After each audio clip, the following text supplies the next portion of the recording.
Ассалому алайкум дӯстони азиз, бо шумо духтур Умар Азизов ҳаст. Як ду се ҳафта пеш наворе карда будем дар бораи доруҳое ки гӯё ки қад инсонро баланд мекарда бошад. Бениҳоят зиёд блогерони тоҷик онро реклама мекунанд, тавсия медиҳанд. Бениҳоят зиёд ширкатҳои дорухурӯшӣ онҳоро мефурӯшанд ба шумо. Ва ман фаҳмондам ки онҳо якумаш ки дору ҳам нестанд ва дуюмаш ин ки ба шумо ягон таъсире намерасонанд, яъне ба қади шумо таъсире намерасонанд. Хоб бениҳоят зиёд мардум дар зери ҳамон навор дар комментария миннатдории худро баён карданд. Якчанд нафар ҳатто навистанд ки онҳо ҳамон доруро харидорӣ карданд, вале ягон натиҷа надиданд. Хоб баъдан баъзеҳо ҳатто моро дашномам доданд ва фикр мекунам онҳо ҳамон шахсое буданд ки ҳамин доруро мефурӯшанд ва онҳоро фаҳмидан мумкин аст, мо аз онҳо хафа намешавем албатта. Ва чӣ хеле ки аз аввал ман фаҳмонда будам, мақсади наворҳои мо ҳамин аст ки шумо фиреб нахӯред. Хуб дӯстони азиз, имрӯз тасмим гирифтем ки дар бораи дигар дору, дар бораи доруи барои риш баровардан ва барои мӯй баровардан истифода мешавад ва бисёр инам реклама мекунанд. Дар бораи ин суҳбат кунем. Миноксидил ном дорад. Хоб маълумоти пурраро мехоҳам ки барои шумо расонам. мехоҳам шумо фаҳмед ки ин барои ки аст, барои ки нест, ба ки таъсир мекунад, ба ки таъсир наметунад. Хуб дӯстони азиз, аз шумо як хоҳиш дорам. Пеш аз оне ки наворро шурӯъ мекунем, мехоҳам шумо дар зери ҳамин комментария нависед ки оиди кадом доруҳо инчунин боз мехоҳед ки маълумоти пурра гиред. Чунки мо дар бораи миноксидил на танҳо тарафҳои яъне ки фоидаоварашро суҳбат мекунем, инчунин дар бораи зарарҳои ин ҳам суҳбат мекунем. Чунки мехоҳам ки пеш аз оне ки шумо харидорӣ кунед, ҳатман маълумоти пурра дошта бошед ва баъдан онро харидорӣ кунед, агар ки ба шумо лозим бошад. Хоб ҳаст амлатҳое ки ба шахс ин фоида намекунад, лозимам нест, вале он харидорӣ мекунад, пул сарф мекунад. Хуб дӯстони азиз, айни ҳол дар дасти ман як қуттии ҳамин миноксидил ҳаст, миноксидил Kirkland, ва бояд гуфт ки ин дору дар Изроил ва Канада истеҳсол мешавад ва ин қуттие ки айни ҳол дар дасти ман аст, ин истеҳсоли Канада аст. Хоб ширкат ном дорад ширкати Costco. Бале, ширкати Costco. Агар ки маълумот гирифтан хоҳед дар бораи ин дору, метавонед ба ҳамин сомонае ки ман дар инҷо менависам метавонед дароед ва маълумот гиред, вале маълумотҳо ба забони англисӣ ҳастанд. онҳое ки медонанд англисиро метавонед дароед. хуб як нигоҳ кунед ки қуттии миноксидил айни ҳол агар кушоем, дар дохилаш 6 флакон аст. 6 флакони 60 мл, яъне дохили ҳамин 60 мл миноксидил дорад ва бояд гуфт ки ин миноксидили 5% аст. Миноксидил чанд намуд мешавад? 15% ҳам аст, 2% ҳам аст. хуб мо дар бораи 5% гап мезанем. 60 мл дорад ва инчунин бояд гуфт ки дар дохили ҳамин пипетка аст. ин барои гирифтани ҳамин моеъ аз дохили ҳамин қуттӣ аст, яъне ҳамин флакон, ва барои истифодабарӣ истифода мешавад. бале, инчунин дар дохилаш ҳамин гуна аннотатсия аст. мо мекушоем ва мебинем ки дар аннотатсия чӣ нависта шудааст ва барои ки аст, барои ки нест, дар инҷо ҳатман ки менависам. хуб дӯстони азиз, пеш аз оне ки дар бораи миноксидил аз аннотатсия он хонем ва маълумот диҳем, мехоҳам каме дар бораи худи миноксидил, кашфиёти он ва ба кадом мақсад кашф шуда буд каме суҳбат кунем. хуб бояд гуфт ки миноксидил соли 1950 дар амрико кашф шудааст ва танҳо ба мақсади табобати язва жулудка буд, вале яъне захми меъда. вале баъдан исбот шуд ки он наметавонад ки ба захми меъда ягон таъсире расонад, вале дигар эффект дорад. ин васеъ кардани рагҳои хунгард аст ва агар дар ҳолати молиш додан дар дигар қисмҳои бадан агар онро молиш диҳем, метавонад сабабгори баровардани мӯй шавад. ва аз ҳамин лиҳоз ин доруро акнун танҳо барои баровардани мӯй истифода мебаранд. ҳатто барои буд ҳолатҳое ки барои паст кардани фишори хунам пеш истифода мебурданд, вале айни ҳол онҳо истифода намекунанд. танҳо барои баровардани мӯй, метавонад барои риш, барои мӯи сар ва ҳатто шахсҳо барои баровардани қош ҳам ина истифода мебаранд. хуб биёед акнун ман мефаҳмам ки ин дору барои ки мумкин аст ва барои ки мумкин нест. миноксидилро агар барои риш гирем, ҳамон шахсое бояд истифода баранд ки риши кам доранд ва ё ин ки умуман риш надоранд, вале синни солашон аз 18 боло аст. хоб онҳо метавонанд ки албатта онро истифода баранд ва бояд гуфт ки метавонад ки ба шумо кӯмак кунад, вале на ба ҳама. дӯстони азиз, бояд ина шумо донед ки қариб 80% шахсоне ки ина истифода мебаранд эффекти ина мебинанд барои риш ва 20% метавонанд ки умуман эффекти ино набинанд, яъне фоидаи ино набинанд. хуб барои риш дӯстони азиз, агар дар ҳамон рӯи шумо бениҳоят зиёд ягон захмҳо ҳастанд, ярраҳо ҳастанд, сурх аст, ягон воспаление аст, яъне ҳамон пӯсти шумо бемор аст, ба шумо маслиҳат медиҳам ки истифода набаред дӯстони азиз. хуб акнун агар барои мӯи сар гирем, бисёртар бояд шахсоне истифода баранд ки дар оилаашон, яъне гӯем ки авлодӣ ҳама тез мӯи сарашон мерезад, яъне кал мешаванд. онҳо метавонанд ки истифода баранд. барои оне ки шумо фаҳмед ки ҳамин бемории шумо бемориам нагӯем мешавад, ҳамин ҳолати шумо яъне ки ирсӣ аст ё ин ки нест, шумо метавонед бинед дар авлоди худ агар ки ҳамин ҳолатҳо зиёд дида шавад ва дар бисёр ҳолатҳо он ҳам метавонад ки дар шумо такрор шавад. хуб дӯстони азиз, агар ки дар оилаи шумо, яъне падар бобои шумо агар зуд кал шуда бошад, намедонам амакиҳои шумо, тавоҳои шумо, метавонад ки дар шумо ҳам ҳамин ҳолат такрор шавад. ва барои пешгирӣ аз ин, агар шумо аллакай дар худ мушоҳида кардед ки мӯйҳои шумо рехта истодааст, махсусан мӯйҳо бояд агар аз қисми пушти сар, аз болои сар гӯем, ва аз ҳамин тарафи сар агар рехта истода бошад, дар ин ҳолат дӯстони азиз шумо метавонед ки аз миноксидил истифода баред.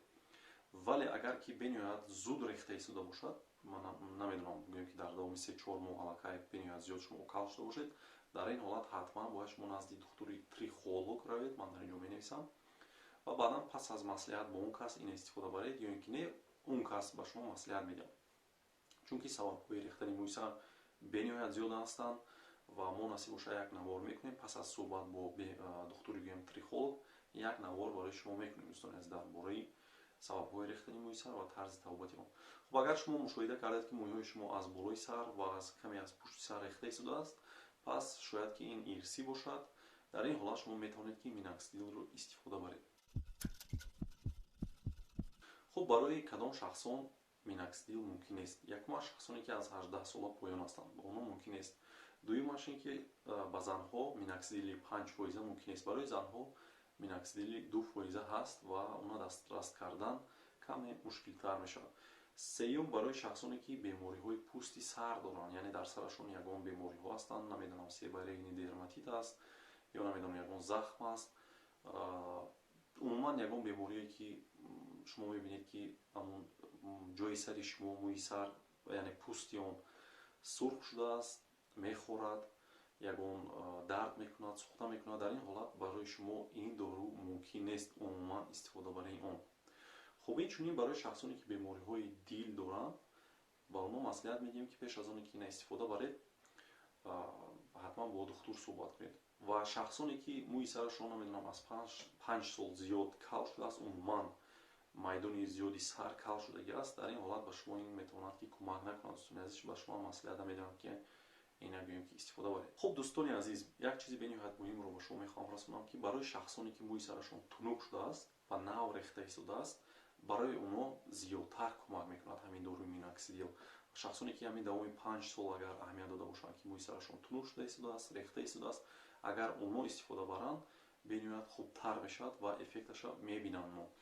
вале бояд шумо як чизи бениҳоят муҳимро ба ёд гиред ки шумо эффекти инро танҳо пас аз истифодабарии 2 флакон, яъне давоми 2 моҳ, агар ки ҳар рӯз 2 мл истифода баред саҳару бегоҳ, танҳо дар ҳамин ҳолат шумо метавонед ки эффекти инро, фоидаи инро яъне ки мушоҳида кунед. ин бениҳоят муҳим аст дӯстони азиз, барое ки баъзе шахсоне ҳастанд ки як рӯз 2 рӯз мекунанд ва дуруст истифода намебаранд ва мегӯянд ки ба ман кӯмак накард. вале тарзи дуруст истифодабарӣ ва муддати дароз, ин бениҳоят муҳим аст дӯстони азиз, ки шумо яъне ки эффекти инро бинед. хуб дӯстони азиз, акнун биёед ман ин доруро мекушоям ва мефаҳмонам ки мо чӣ гуна дуруст бояд ин доруро истифода барем. барои кушодан бояд шумо ҳатман ин даҳони флаконро зер кунед ва баъдан кушоед. хоб ва аз ҳамин гуна пипетка истифода баред. бояд гуфт ки ҳар як қутие ки 6 дона дорад, 1 дона пипетка дорад, ва агар ки шумо пипетка надошта бошед ҳамин гуна, 1 мл гирифтан бениҳоят муҳим аст, ба хотире ки 1 мл саҳар, 1 мл бояд бегоҳ гиред. агар ки надошта бошед ҳамин гуна пипетка, шумо метавонед ки аз аптекаҳо, аз дорухонаҳо, яъне як шприцҳои хурд ҳастанд, аз амоно гирифта истифода баред. бояд 1 мл гиред. хуб дар ин ҷо як хате дорад ва нишон дода шудааст ки 1 мл ҳамин миқдор аст. хуб мо зер мекунем резине ки дар болои ҳамин пипетка аст ва баъдан кӯшиш мекунем ки 1 мл пурра гирем. пас аз зер кардан дар бисёр ҳолат худаш 1 мл мебиёяд. кӯшиш кунед ки аз ин зиёд нагиред. 1 мл саҳар, 1 мл бегоҳ. ва дар ҳамон ҷойҳое ки гӯем ки ҳамин проблемаҳо ҳаст, яъне барои баровардани риш ё ин ки мӯйсар, ҳаминро яъне ки молиш диҳед. ва пас аз оне ки шумо ҳамин 1 мл-ро мемолед дар таҳти пӯсти ҳамон сар ё ин ки ҳамон рӯй, ҷое ки риш бояд барорад, хуб метавонед ки ҳамин гуна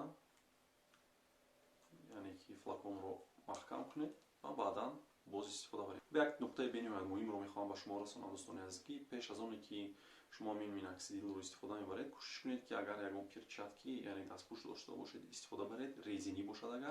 Агар ки надошта бошед, кӯшиш кунед ки дар дасти шумо нарасад. агар ки расид, шумо бояд ҳатман дасти худро бо собун шӯед. вале он ҷое ки шумо миноксидил мекунед, риш бошад, намедонам мӯйсар бошад, шумо набояд онро муддати 4 соат шӯед. шумо метавонед ки аз собуну шампун истифода баред пеш аз оне ки шумо миноксидилро мекунед. ҳатман дӯстони азиз 4 соат набояд онро шуст. агар ки шӯед, метавонад ки ҳамон миноксидил яъне ки имконияти дохил шудан ба пӯстро аз даст диҳад ва ба шумо кӯмак накунад. дигар нуқтаи бениҳоят муҳим ин аст, дӯстони азиз, ки шумо агар инро бегоҳ истифода баред, пас аз оне ки шумо ҳамон молишро анҷом медиҳед, яъне миноксидилро, набояд муддати 4 соат шумо сарро дар болишт монед. ба хотире ки агар шумо ҳамон сари худро дар болиш мемонед, болишт, ҳамон миноксидиле ки дар мӯйсар шумо аллакай онро молиш додед, ҳамона мегирад ба худ ва яъне фоидаи миноксидил ба шумо на он қадар аён мешавад. барои ҳамин дӯстони азиз, шумо бегоҳ кунед ва пас аз 4 соат бояд хоб кунед. ва бисёриҳо савол додагӣ ҳастанд ки аз кадом шампунҳо истифода барем, аз кадом собунҳо. кӯшиш кунед ки аз собуну шампунҳое ки мулоим ҳастанд, аз онҳо истифода баред, вале пеш аз миноксидилро молиш додан. пас аз он бояд 4 соат бояд сабр кунед ки яъне ҳамон миноксидил дохили пӯст шавад. хуб, бисёр олимон кӯшиш карда истоданд ки механизми фоидаи инро исбот кунанд, вале айни замон 100% аниқ нест ки чӣ гуна метавонад ки миноксидил сабаби баровардани мӯйсар шавад. яъне механизми он то ҳанӯз исбот шудагӣ нест. яке аз механизмҳо ин албатта васеъ шудани рагҳои хунгард аст ва ба фолликулаҳое ки мӯйсарро медоранд ва дар он ҷо мӯйсар медарояд, ба он ҷо гардиши хунро зиёд кардан аст. хуб, акнун дӯстони азиз, каме дар бораи побочни эффектҳояш суҳбат мекунем, яъне камбудиҳояш, ки метавонад ки дар баъзе шахсон ин дида шавад. мумкин ки аз сари 1000 нафар 1 нафар метавонад дар худ ин аломатҳоро мушоҳида кунад. якум, ин сурх шудани ҳамон ҷое ки шумо миноксидилро истифода мебаред, ин аллергия аст. ба ҳамин хотир дӯстони азиз, дар ин ҳолат шумо бояд бас кунед истифодаи онро.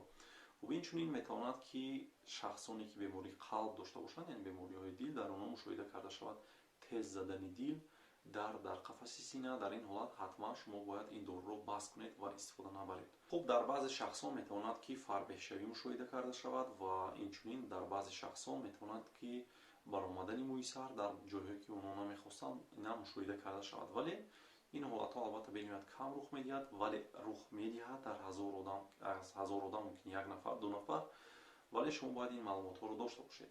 як суоле ки бениҳоят зиёд ба мо омадагӣ аст, ин аст ки бисёр мепурсанд ки доктор, пас аз оне ки мо миноксидилро 3-4 моҳ истифода мебарем ва мӯйсари мо мебарояд, риши мо мебарояд, хуб, агар мо ина бас кунем, мӯйсари мо боз рехтанро давом медиҳад ё ин ки не? хуб, ба ин савол чунин ҷавоб медиҳам ки дӯстони азиз, агар сабаби мӯйсар рехтани шумо ин авлодӣ бошад ва ё ин ки гӯем ки баландшавии баъзе аз гармонҳо аст, дар бораи ин албатта ки мо баъдан суҳбат мекунем. агар ин бошад, дар ин ҳолат дӯстони азиз, шумо агар ки бас кунед, баъдан ин мӯйсари шумо метавонад ки тунуктар шавад ва қисман шумо мӯйсари худро метавонед ки аз даст диҳед. барои ҳамин шахсоне ки ҳамин гуна проблемаҳоро доранд, чӣ қадаре ки муддати дароз шумо истифода баред, барои шумо ҳамин қадар хубтар мешавад. барои ҳамин дӯстони азиз, агар ки шумо эффекти инро дар давоми 2-3 моҳ дидед, метавонед ки муддати дароз онро истифода баред, муддати хело дароз, ва шумо эффекти инро хубтар мушоҳида кунед. ва як чизи бениҳоят муҳимро мехоҳам ба шумо расонам, ки шахсоне ки агар ки 4 моҳ истифода бурданд ва диданд ки натиҷа нашуд, ягон наромад мӯйсар барқарор нашуд, ҳатман шумо назди духтур равед. ба хотире ки рехтани мӯи сари шумо сабабҳои дигар ҳам метавонад ки дошта бошад. Ба духтур пас аз оне ки онро муайян мекунад, метавонад ки ба шумо дигар доруҳоро нависад. خب برای زنها چه خیلی که فهمیدم ممکن است، برای زنها 2 فایزه‌اش ممکن است. خب دوستان به نهایت زیاد باز می‌نویسن که دکتر ما از کجا این دارو رو دسترس کنیم در روسیه و تاجیکستان، ولی در همین کانال خودم میتونم اون رو یعنی که توصیه دیم که از کجا میتونید دسترس کنید، ولی شخصانی که در اینستاگرام من هستن میتونن که درآیند و در آنجا من این معلومات رو با شما میدم. و اینچنین در اینستاگرام من فهموندگی هستم که شما چگونه یعنی قلبکی اون رو، پدیلکای اون رو از اوریجینالش فرق کنید. به نهایت زیاد پدیلکا هم هست، یعنی گویم که شخصانی هستن که از نادانی مردم استفاده میبرن و قلبکی اون رو هم میفروشن. خب در اینستاگرام من هست، میتونید درآیید و در اونجا معلومات پورا گیرید دوستان عزیز. خب دوستان در اینجا نوار به انجام میرسد و فکر میکنم که همین معلوماتی که من با شما دادم این برای شما کفایه هست و پیش از اون که خریداری میکنید همین دارو رو از کدام شرکتی که نباشد، خب حتما دوستان عزیز شما باید که یک معلومات داشته باشید که شما برای چی پول صرف میکنید و کجا پول صرف میکنید، آیا به شما کمک میکند ممکنه، و تنها پس از معلومات گرفتن میتونید که دارو رو خرید. ولی دوستان عزیز من از شما یک خواهش دیگر دارم که همین نوار رو به هر دوستانی که نمیدونم به شما نزدیک هستن میتونید با اونو روان کنید طریق ایمو و واتساپ و دیگر چیزها. و اینچنین حتما اگر که در کانال ابونه نشده باشید میتونید که ابونه شوید. ما حتما نصیب درباره همین گونه داروها، نوارهای طبی کوشش میکنیم که زیادتر شوند. خب دوستان در اینجا نوار به انجام میرسد. خداوند هیچگاه بیمار نشوید. خیر.